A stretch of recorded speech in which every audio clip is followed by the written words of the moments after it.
मेरे प्यारे बच्चों, आज आप लोग का फिर से शिक्षा विकल्प चैनल पर स्वागत है। आज का मेरा जो टॉपिक होने वाला है क्लास 10th का जो मैथ के इम्पोर्टेंट ऑब्जेक्टिव टाइप क्वेश्चन है, हम उसको लेकर आए हैं और आप लोग को बहुत बेहतरीन ढंग से समझाया जाएगा। वीडियो में आप लोग कंटिन्यू बने रहिए, 100% वीडियो को वॉच करिए। देखिए, इतने बेहतरीन ढंग से क्वेश्चन छाट के लाए हैं कि जना आप लोग को बोर्ड एग्जाम में जो आपके सामने पेपर होने वाला है उसमें अवश्य मिल जाए। तो हम शुरुआत करते हैं। जैसे कि आप लोग मेरा पहला क्वेश्चन देखिए, इसी प्रकार से बोर्ड एग्जाम में 20 क्वेश्चन ऑब्जेक्टिव टाइप का बनाया जाएगा, एमसीक्यूज बनेगा। हम लोग उसी को टारगेट कर रहे हैं इस समय। फिलहाल कह रहा है कि समांतर श्रेणी, क्वेश्चन नंबर 1 है समांतर श्रेणी 21, 42, 63, 84 ऐसे इसी प्रकार से कोई श्रेणी जा रहा है, समांतर श्रेणी जा रहा है। तो कौन सा पद 210 होगा? मतलब जैसे 21 से 42 हुआ, 63 हुआ, 84 हुआ, यानी जैसे 84 कौन सा पद है? चौथा पद है। पहला, दूसरा, तीसरा, चौथा पद है। तो उसी प्रकार से 210 कौन सा पद होगा? और इसमें 4 ऑप्शन दिया गया है, 9वां पद, 10वां पद, 11वां पद, 12वां पद। तो इसके लिए फार्मूला होता है, मैं यहाँ पर आप लोग को दिखा दे रहा, एकदम एक्सप्लेन करके बता रहा हूँ। इसमें जो फार्मूला लगेगा, n वां पद का फार्मूला लगेगा। और ये आप लोग समांतर श्रेणी में आप लोग पढ़े होंगे, n वां पद बराबर होता है, n वां पद बराबर यहाँ आप लोग यहाँ कर सकते हैं a + n - 1 d, ये फार्मूला है। अब देखिए यहाँ पर n वां पद हम लोग को दिया है। n वां पद का मतलब कहाँ का वैल्यू आप निकालना चाहते हैं, तो आप लोग कहेंगे 210 का पद निकालना चाहते हैं, यानी n वां पद का वैल्यू यहाँ पर दिया है 200 दिया है। ए का मतलब होता है प्रथम पद, मतलब जो श्रेणी होता है ना उसका प्रथम पद क्या है? तो प्रथम पद 21 है, तो यहाँ पर मैं 21 लिख दिया, यहाँ पर प्लस लिख दिया। n का वैल्यू ही हमें निकालना है, यानी n का वैल्यू पूछा है। d का वैल्यू क्या होता है? d यहाँ पर है सार्वंतर है, यानी दो संख्याओं के बीच में अंतर है। तो यहाँ देखिए 42 है और यहाँ पर 21 है। जब 42 में से 21 घटाया जाएगा 21, यानी सार्वंतर क्या होगा? 21 होगा। जैसे आप आगे वाली संख्या में से पीछे वाली संख्या घटा दिया करो, जैसे 63 है, 63 में से 42 घटाएंगे 21 ही आएगा। तो यानी डी का जो वैल्यू होगा 21 होगा। इस प्रकार से हो गया। अब इसको हम लोग सॉल्व करेंगे। यहाँ पर 210 हुआ, यहाँ पर 21 हुआ, प्लस इसका गुणा इसमें करेंगे 21n होगा, और इसका गुणा इसमें करेंगे तो -21 हो गया। तो देखिए यहाँ पर 21 से कट जाएगा ना, क्योंकि यहाँ पर 21n हुआ और फिर यहाँ पर 21 का गुणा -1 में किया, -21 हुआ। यहाँ पर +21 है, यहाँ पर -21 से कट जाएगा। अब यहाँ पर बचा है 210, यहाँ देखिए जो 21n बचा है 21 नीचे जाएगा, यानी यहाँ पर n बचेगा। 210 में जब 21 से भाग दिया जाएगा तो यहाँ पर आ जाएगा 10 आ जाएगा, यानी जो n वां पद होगा, मतलब जो यहाँ पर n का वैल्यू होगा 10 होगा, यानी 10वां पद इसका आंसर होगा। इस प्रकार से इसको आप लोग कर सकते हैं। अब देखिए दूसरा क्वेश्चन, देखिए दूसरे क्वेश्चन में क्या कर रहा है? समीकरण x² - x - 1 बराबर 0 दिया गया है, का विविक्त कर है, विविक्त कर है, और 4 ऑप्शन दिया है। पहला ऑप्शन है 4, दूसरा ऑप्शन है -5, तीसरा ऑप्शन भी है 4, तीसरा ऑप्शन भी 4 है क्या? इसमें ऑप्शन में थोड़ा प्रॉब्लम है, चलिए सॉल्व करते हैं, उसके बाद चेंज कर देंगे, देखते हैं क्या आता है।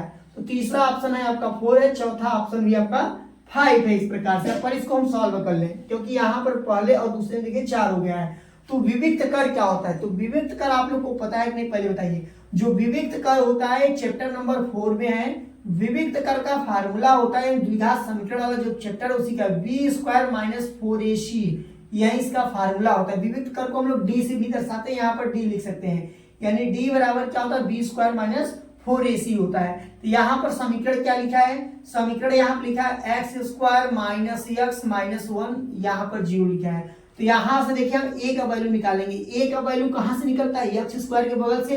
तो x² के बगल में कोई आपको नंबर नहीं दिखाई दे रहा तो 1 मानेंगे। b का वैल्यू निकालेंगे तो b का वैल्यू x के बगल से निकलेगा। x के बगल में देखो माइनस है और कोई नंबर नहीं दिखाई दे रहा तो 1 होगा।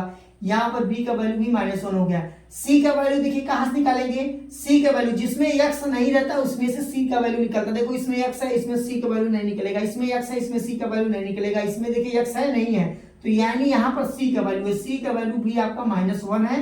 अब इसी फार्मूले को हम लोग रखेंगे, यहाँ पर हो जाएगा d बराबर b², b का वैल्यू है -1 का स्क्वायर कर दिए, माइनस यहाँ लिखे 4 लिख दिए। a का वैल्यू क्या है? 1 है, और c का वैल्यू क्या है आपका? -1 है। अब यहाँ 1 का स्क्वायर करेंगे 1 होगा, यहाँ पर देखिए -1 का गुणा जब -4 में किया जाएगा +4 होगा, यानी 4 1 5 होगा। क्या होगा? 4 1 5 होगा। क्या ऑप्शन में दिया है 4 दिया है, -5 दिया है, फिर से 4 दिया है, मान लीजिए हम चेंज कर देते हैं -4 दिया होगा और यहाँ पर क्या दिया होगा 5 होगा। तो हम लोग इसी पर टिक मारेंगे, यानी इसका जो ऑप्शन होगा क्वेश्चन नंबर 2 का 4 वाला ऑप्शन सही है। तीसरा क्वेश्चन देख लें हम लोग। तीसरे क्वेश्चन में कह रहा है कि लस 12 और 21 का लस, यानी लस का मतलब होता है एलसीएम होता है। एलसीएम दिया है 84 और मस दिया है आपका 12 और 21 का हम लोग को निकालना है, यानी जिसका लस दिया है उसी का मस भी निकालना है। तो इसके लिए फार्मूला होता है। फार्मूला क्या है उसके लिए? देखिए फार्मूला ये है, यहाँ पर ये दूसरा का सॉल्यूशन था, आप लोग नोट कर लीजिएगा जिसको नोट करना होगा। तीसरा के यहाँ देखिए सॉल्यूशन, तीसरा सॉल्यूशन कह रहा है कि देखिए फार्मूला हम लोग जानते हैं। फार्मूला क्या है? एलसीएम इंटू एचसीएफ और फिर दोनों संख्या का गुणनफल, यहाँ पर देखिए लिख दिए गुट मतलब गुणनफल होगा, यानी दोनों नंबर का प्रोडक्ट हम लोग को निकालना है। तो यहाँ पर सबसे पहले एलसीएम कितना है? एलसीएम है, लस को एलसीएम कहते हैं। यहाँ पर दिया है 84 दिया, 84 लिख दिए। मस तो हम लोग को निकालना है, यानी इसको हम किससे लिख देते हैं? मस एचसीएफ लिख दिए, यानी एचसीएफ हम लोग को निकालना है। फिर यहाँ पर उसका गुणनफल कितना है? गुणनफल तो दिया नहीं है, लेकिन दोनों संख्या का गुणा करके तो निकाल सकते हैं, 12 गुणे 21। तो यहाँ पर हम लोग ऐसे कर सकते हैं 12 गुणे 21 कर सकते हैं। अब यहाँ देखिए एचसीएफ बराबर क्या होता है? एचसीएफ बराबर हो जाएगा 12 गुणे 21 बटा के 84 हो जाएगा। अब इसको हम लोग काटेंगे, तो यहाँ पर हम लोग काट सकते हैं 21 से काट दें, यहाँ पर हो जाएगा, अब 12 से भी काट सकते हैं, 21 का 84 होगा, यहाँ पर 4 होगा, ठीक, 21 से कम 21, 21 चौके 84, फिर 4 यहाँ से कटा, यहाँ पर आएगा 3 आएगा, यानी एचसीएफ जो आएगा 3 आएगा। तो यानी 3 ऑप्शन में यही है, पहला ही ऑप्शन है, तो हम लोग पहले पर टिक मार देंगे। अब यहाँ पर आप लोग देखिए क्वेश्चन नंबर 4 मेरा क्या कह रहा है? क्वेश्चन नंबर 4 कह रहा है कि द्विघात बहुपद 4x² - 4x + 1 के शून्यकों का योगफल होगा। इसके शून्य का योगफल पूछा है, शून्य का योगफल पूछा है। तो आप लोग को क्या फार्मूला पता है शून्यकों के योगफल का? नहीं पता है।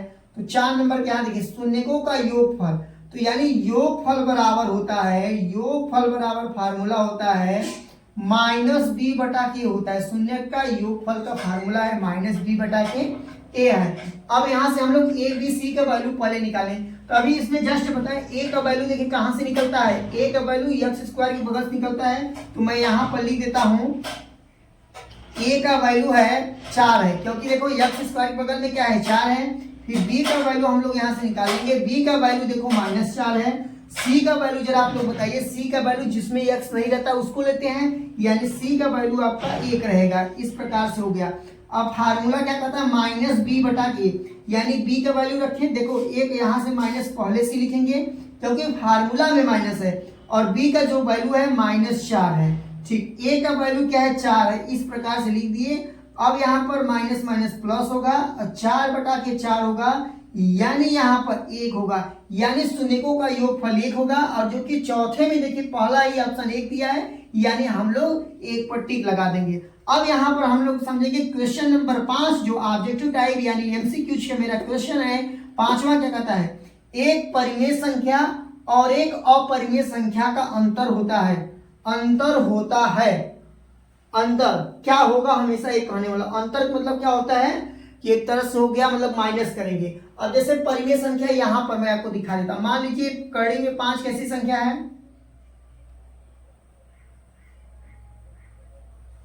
एक अपरिमेय संख्या क्या है? परिमेय संख्या और एक अपरिमेय संख्या का अंतर। मान लीजिए कड़ी में 5 कैसी संख्या है? अपरिमेय संख्या, और यहां पर मैं लिख दिया 4 लिख दिया, यानी जब भी मैं घटाऊंगा, चाहे परिमेय संख्या अपरिमेय संख्या को जोड़ो, चाहे घटाओ, चाहे गुणा करो, ठीक। गुणा में थोड़ा बहुत दिक्कत हो जाता है, गुणा में तो चेंज हो सकता है, लेकिन चाहे जोड़ो चाहे घटाओगे तो यहाँ आपका सदैव जो होगा आपका यहाँ पर क्या निकलने वाला है? अपरिमेय संख्या निकलेगा। अपरिमेय संख्या हमेशा निकलेगा। जोड़ने और घटाने पर हमेशा जोड़ने चाहे घटाने पर हमेशा आपका अपरिमेय संख्या निकलेगा, यानी आप लोग इस पर टिक लगा सकते हैं, यानी जो क्वेश्चन नंबर 5वें का भी पहला सही है। यदि आपको इसी प्रकार से वीडियो चाह रहा होगा तो आप लोग कमेंट बॉक्स में बताइए, इसका नेक्स्ट पार्ट बहुत जल्द आ जाएगा। फिलहाल इस वीडियो में इतना ही, लेकिन चलने से पहले आपसे एक रिक्वेस्ट करते हैं कि यदि आप चैनल पर नए आए हैं तो चैनल को सब्सक्राइब करके वीडियो को लाइक करके कमेंट बॉक्स में फीडबैक अवश्य दीजिएगा।